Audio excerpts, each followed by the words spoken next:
මැදපෙරදිග කලාපයේ ඉහළ යන මිලිටරි ආතතීන් මැද ඉරානය සහ ඇමරිකා එක්සත් ජනපදය එළඹෙන සිකුරාදා ඕමානයේදී න්‍යෂ්ටික සාකච්ඡා සඳහා සූදානම් වෙනවා. ඉරානය කියන්නේ තමන් සහභාගී වෙන්නේ න්‍යෂ්ටික ගැටලු කෙරෙහි අවධානය යොමු කරන ද්විපාර්ශ්වික සාකච්ඡා සඳහා විතරයි කියලා. සාකච්ඡා පැවැත්වෙන ස්ථානය සහ විෂයපතය වෙනස් කරන්න කියලා ඒ අනුව ඉරානය ඉල්ලීම් කරලා තිබුණා. ඒ අනුවයි තුර්කියේ ඉඳලා මේ සාකච්ඡා ඕමානයට මාරු වුණේ. 6300කට අධික පිරිසක් ඝාතනය කෙරුණු විරෝධතාකරුවන්ට එරෙහි ඉරානයේ මාරාන්තික මර්ධනයෙන් පස්සේ ඇමරිකානු හමුදා තාමත් මැද පෙරදිග කලාපය තුළ ගොඩනැගෙමින් පවතිනවා. මෑත කාලීන සිදුවීම් අතරට අපට වාර්තා වෙනවා ඒබ්‍රහම් ලින්කන් ගුවන් යානා ප්‍රවාහන නෞකාව අසලදී ඉරාන ඩ්‍රෝන් යානයක් ඇමරිකානු හමුදා විසින් වෙඩි තබා බිම හෙළුව බව. ඒ විතරක් නෙවෙයි ඉරාන බෝට්ටු ඇමරිකානු දජය සහිත නෞකාවකට බාධා කළ බවත් වාර්තා වුණා. ඕනම ඇමරිකානු ප්‍රහාරයක් රටවල් කිහිපයක් සම්බන්ධ වෙන කලාපීය යුද්ධයකට තුඩු දෙන්න පුළුවන් කියලා ඉරානයේ උත්තරීතර නායක අයතුල්ලා අලි ඛමේනි අනතුරු ඇඟවීමක් කළා. හැබැයි තිරය පිටුපස තවත් කතාවක් හෙළිවෙනවා. ඉරාන නායකින් බිය වෙලා ඉන්නේ ඇමරිකානු ප්‍රහාරයක් සහ අලුත් මහජන විරෝධතා ඒකාබද්ධ වුණොත් ඉරාන පාලනය අල්ලගෙන ඉන්න ඔවුන්ගේ ග්‍රහණය බිඳ වැටෙන්න පුළුවන් කියලා. යුද්ධයක අද්දරටම ආව මැද පෙරදිග ආතතීන් සාකච්ඡා මේසේදී සමනය කරන්න ඇමරිකාවට ඉරානයට සහ අරාබි රටවල් ප්‍රමුඛ අතරමැදි පාර්ශවයන්ට පුළුවන් වෙයිද? Radical Sri Lanka brings the world to your screen. Subscribe for your daily international news update. Radical Sri Lanka International Update. Stay informed. Stay global. පර්සියානු ගල්ෆ් කලාපයේ අවසන් මොහොතේ සංකූලතා සහ ඉහළ යන ආතතීන් නොතකා ඇමරිකාව සහ ඉරානය අතර න්‍යෂ්ටික සාකච්ඡා සිකුරාදා ඕමානයේදී පැවැත්වෙන බව මේ වෙනකොට තහවුරු වෙලා තියෙනවා. ඉරානය මීට කලින් සැලසුම් කළ සාකච්ඡාවලට සැලකිය යුතු වෙනස්කම් කීපයක් ඉල්ලලා තිබුණා. සාකච්ඡා තුර්කියේ ඉඳන් ඕමානයට ගෙනියන්න ඔවුන් යෝජනා කළා. ඒ වගේම න්‍යෂ්ටික ගැටලු කෙරෙහි විතරක් අවධානය යොමු කරන ද්විපාර්ශ්වික සාකච්ඡා සඳහා විෂයපතේ පටු කරන්නත් ඔවුන් යෝජනා කළා. මුලින් ඇමරිකාවට ඕන වුණේ ඉරානයේ බැලිස්ටික් මිසයිල් වැඩසටහන සහ හමාස් සහ හිස්බුල්ලා වගේ කලාපීය නියෝජිතයින්ට සහාය දීම ඇතුළු පුළුල් සාකච්ඡාවක්. පාකිස්තානීය, සෞදි අරාබිය, කටාර්, ඊජිප්තුව සහ එක්සත් අරාබි එමිරාජ්‍යයේ විදේශ අමාත්‍යවරුන් ඒ සාකච්ඡා සඳහා සහභාගී වෙයි කියලත් අපේක්ෂා කළා. ඒත් ඉරානය දැන් කියනවා ඔවුන්ට ඕනේ න්‍යෂ්ටික කරුණු ගැන වොෂින්ටනයේ එක්ක මුහුණට මුහුණ සාකච්ඡාවක් විතරයි කියලා. ඉරාන ජනාධිපති මසූඩ් පෙෂෙස්කියන් නිවේදනය කළේ ඇමරිකාව එක්ක සාධාරණ සාකච්ඡා සඳහා විදේශ අමාත්‍ය අබ්බාස් අරක්චිට උපදෙස් දුන්නා කියලා. රටේ මහජන විරෝධතා ඔහුගේ පාලනයෙන් ඔබට ගිහින් තියෙන බවට සති ගණනාවක් තිස්සේ සිදු කෙරුණ අනතුරු ඇඟවීම් වලින් පස්සේ ඔහුගේ මේ තීරණය ප්‍රධාන වෙනසක් සනිටුහන් කරනවා. වාර්තා වෙන විදිහට ඇමරිකාව සමග යුද්ධයකට සූදානම් වුණ ඉරානය කලාපයේ මිත්‍රශීලී රාජ්‍යයන්ගෙන් ලැබුණු ඉල්ලීම් වලින් පසුව මේ තීරණය අරගෙන තියෙනවා. තර්ජන සහ අසාධාරණ අපේක්ෂාවන්ගෙන් තොර පරිසරයක සාකච්ඡා සිද්ධ වෙන්න ඕන බවත් ජනාධිපති පෙසෙෂ්කියන් අවධාරණය කළා. මීට කලින් ඇමරිකාව එක්ක ඍජු සාකච්ඡා ප්‍රතික්ෂේප කළත් උත්තරීතර නායක අයතුල්ලා අලි ඛමේනිත් මේ සාකච්ඡා සඳහා ඔහුගේ සහයෝගය ලබා දෙන බවටයි පේන්න තියෙන්නේ. ඒ අනුව ඔහුගේ ඉහළම උපදේශකයෙක් වන අලි ෂම්ඛානි එකඟතාවයකට එන්න පුළුවන් නම් සාකච්ඡා වක්‍රව ආරම්භ කරලා ඍජු සාකච්ඡා වෙත යොමු වෙන බව කියලා තිබුණා. සාකච්ඡා අඛණ්ඩව සිදුවෙන බවත් ඔවුන් දැනට සාකච්ඡා කරමින් ඉන්න බවත් පිළිගන්න පුළුවන් දෙයක් මේ සාකච්ඡා ඔස්සේ සාක්ෂාත් කරගන්න ලැබෙයි කියලා බලාපොරොත්තු වෙන බවත් ජනාධිපති ඩොනල්ඩ් ට්‍රම්ප් තහවුරු කරනවා. ගිවිසුමකට එළඹෙන්න බැරි වුණොත් නරක දේවල් සිද්ධ වෙයි කියලත් ට්‍රම්ප් අනතුරු අඟවනවා. ඇමරිකානු විශේෂ නියෝජිත ස්ටීව් විට්කොෆ් කලාපයේ සංචාරයක නිරත වෙන අතරේ ඉරාන් විදේශ අමාත්‍ය අබ්බාස් අරක්චි එක්ක සාකච්ඡාවලට සහභාගී වෙන්න නියමිතව තියෙනවා. ට්‍රම්ප්ගේ බෑනවන ජැරඩ් කුෂ්නර්ත් සාකච්ඡා සඳහා සහභාගී වෙනවා. ස්ටීව් විට්කොෆ් ඊයේ ඊශ්‍රායලයේදී අගමැති බෙන්ජමින් නෙතන්යාහු සහ හමුදා නිලධාරීනුත් හමු වෙලා තියෙනවා. ඉරානය යුරේනියම් 60%ක සංශුද්ධතාවයකින් බලගන්වලා තියෙන බව බටහිර රටවල් කියනවා. ඒක ආයුධ ශ්‍රේණියේ මට්ටමට වඩා කෙටි තාක්ෂණික පියවරක් විතරයි පිටුපසින් තියෙන්නේ. ඒ කියන්නේ න්‍යෂ්ටික අවියක් නිපදවන්න යුරේනියම් 90%ක සංශුද්ධතාවයකින් බලගන්වන්න ඕනේ. ජාත්‍යන්තර පරමාණුක බලශක්ති ඒජන්සිය කියන්නේ න්‍යෂ්ටික අවි නැතුව ඒ මට්ටමට යුරේනියම් බලගන්වපු එකම රට ඉරානය කියලා. ජුනි මාසයේදී ඉරාන න්‍යෂ්ටික මධ්‍යස්ථාන 3කට ඇමරිකාව බෝම්බ හෙලීමෙන් පස්සේ ඉරානයේ යුරේනියම් බලගැන්වීමේ කටයුතු නතර වුණ බවත් වාර්තා වුණා. ඒ අනුව සාකච්ඡාවලදී ට්‍රම්ප් කොන්දේසි 3ක් දානවා.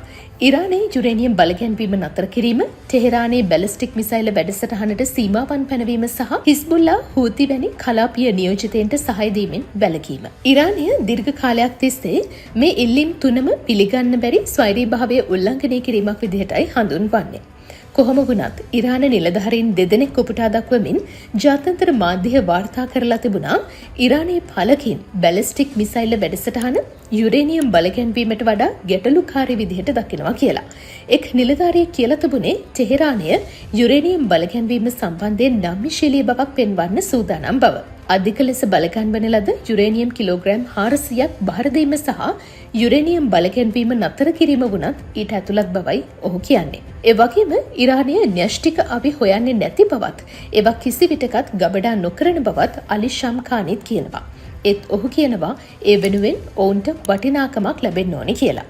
සාකච්ඡා මේසේ සූදානම් වෙද්දී අවසන් මොහොතේ ඒ සියල්ල අඩාල වෙයිද කියලා සැකයක් මතු කරන සිදුවීම් මැද පෙරදිග මහ මුහුදේ සිද්ධ වෙමින් තියෙනවා. ඊයේ ඇමරිකානු හමුදාව අරාබි මුහුදේදී ඒබ්‍රහම් ලින්කන් ගුවන්යානා ප්‍රවාහන නෞකාව වෙත ආක්‍රමණශීලී ලෙස ළඟා වුණ ඉරාන ෂාහෙඩ් 139 ඩ්‍රෝන යානයක් වෙඩි තබා බිමහෙළූ බව වාර්තා වුණා.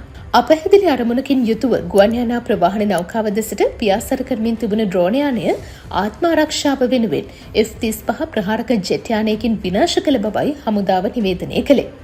ඉරානයේ මාධ්‍යත් වාර්තා කරලා තිබුණා ජාත්‍යන්තර මුහුදේදී තමන්ගේ ඩ්‍රෝන යානයක් සමග සම්බන්ධතාවයේ නැති වූ බව සහ ඒකට හේතුව නොදන්න බව. හෝමුස් සමුද්‍ර සන්ධියේ තවත් සිදුවීමක් සිදු වුණා. ඉරාන විප්ලවවාදී ආරක්ෂක බලකායේ බෝට්ටු 2ක් සහ මොහෙජර් ඩ්‍රෝන යානයක් ඇමරිකානු දජේ සහිත ස්ටෙනා ඉම්පරේටිව් නෞකාව වෙත අධික වේගයෙන් ළඟා වෙලා ඒක අත්පත් කරගන්න බවට තර්ජනය කළා. ඉරාන බෝට්ටු යාත්‍රාවේ එන්ජිම නතර කරලා ඒකට නගින්න ඉඩ සලස්වන්න කියලා නියෝග කරපු බවත්, ඒ වෙනුවට නෞකාව වේගය වැඩි කරලා ගමන් කරපු බවත් වාර්තා වෙනවා. ඇමරිකානු නාවික හමුදාවේ යුද නෞකාවක් වන මැක්ෆෝල් පසුව යාත්‍රාව ආරක්ෂිත ස්ථානයකට රැගෙන ගිහින් තියෙනවා. සාකච්ඡා මැද වුණත් ඇමරිකාව මැද පෙරදිග කලාපයේ සිය හමුදා පැවැත්ම සැලකිය යුතු ලෙස වැඩි කරලා තියෙනවා. ඒබ්‍රහම් ලින්කන් ගුවන්යානා ප්‍රවාහන ප්‍රහාරක කණ්ඩායම දැනට යෙමනේ සොකොත්‍රා දූපතට නැගෙනහිරින් ඉරානයේ ගිනිකොන දිග වරාය වන චබහාර් ඉඳන් කිලෝමීටර 1400ක් විතර දුරින් ඒඩන් බොක්කාසල ස්ථානගත කරලා තියෙන බවයි වාර්තා වෙන්නේ.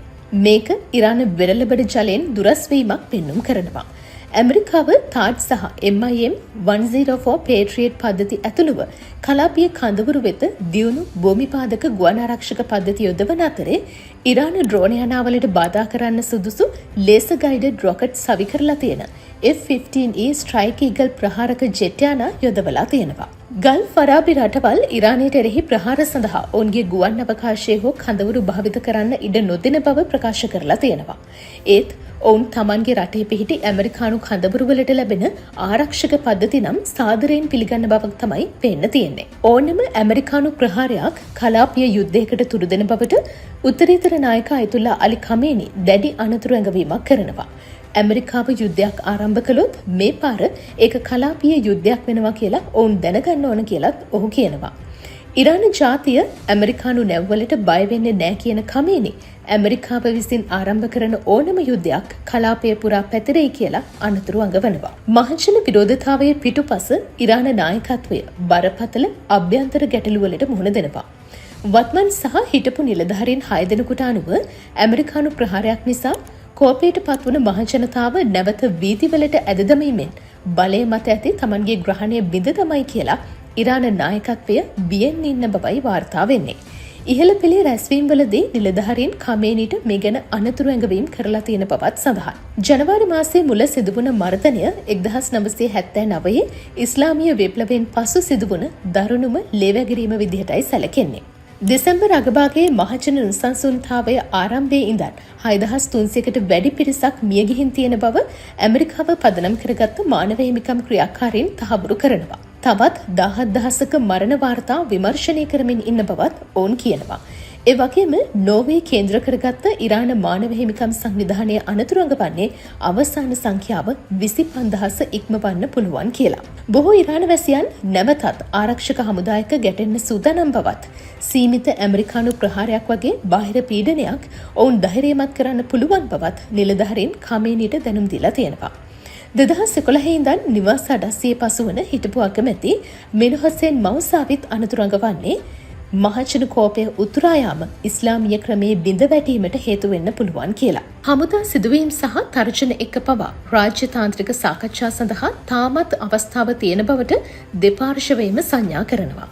සාකච්ඡා හවුල්කරුවෙක් විදිහට ඇමරිකාව ගැන ඉරානයට විශ්වාසයක් නැතත් ටෙහෙරානයේ න්‍යෂ්ටික වැඩසටහන සම්බන්ධයෙන් ඔවුන්ට එකඟතාවයකට එන්න පුළුවන් බව විදේශ අමාත්‍ය අබ්බාස් ආරක්ෂි කියනවා.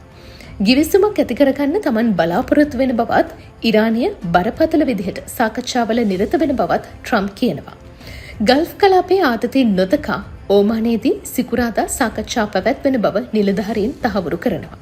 කොහොම වුණත් දෙපාර්ශවයෙන්ම දිගින් දිගටම සිදුවන ප්‍රකෝප කිරීම සාකච්ඡා මාවතට තවමත් බලපාන්න පුළුවන්. සාකච්ඡා අවසන් වෙන අවසන් මොහොත දක්වාම ඒ අවදානම තියෙනවා. මිලිටරි පීඩනය අසාර්ථක වුණ තැන රාජ්‍ය තාන්ත්‍රික කටයුතු සාර්ථක වේද කියලා දැන් ලෝකයේම බලාගෙන ඉන්නවා.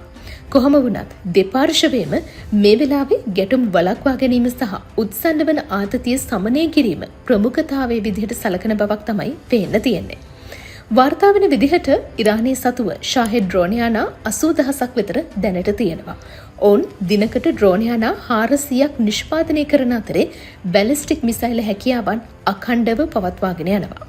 මේ නිසාම සාර්ථක සාකච්ඡාවක් සඳහා වන අවදානම කවදාවත් නැති තරම් ඉහළ ගිහින් තියෙනවා. යුද්ධයක අද්දරටම ආව මැද පෙරදිග ආතතීන් සාකච්ඡා මේසේදී සමනය කරන්න ඇමරිකාවට ඉරානයට සහ අරාබි රටවල් ප්‍රමුඛ අතරමැදි පාර්ශවයන්ට පුළුවන් වෙයිද? ඔබේ අදහස පහලින් කමෙන්ට් කරන්න. මේ වගේ ලෝකයේ පුරා උණුසුම් පුවත් දැනගන්න රැඩිකල් ශ්‍රී ලංකා YouTube channel එක දැන්ම subscribe කරන්න. අලුත්ම news ඉක්මනින්ම දැනගන්න bell icon එකත් click කරන්න. තවත් අයට බලන්න වීඩියෝ එක share කරන්න. ඒ වගේම ඔයාලා දැනගන්න කැමති තවත් දේවල් ගැන වගේම ඔයාලගේ අදහස් කමෙන්ට් කරන්නත් අමතක කරන්න එපා.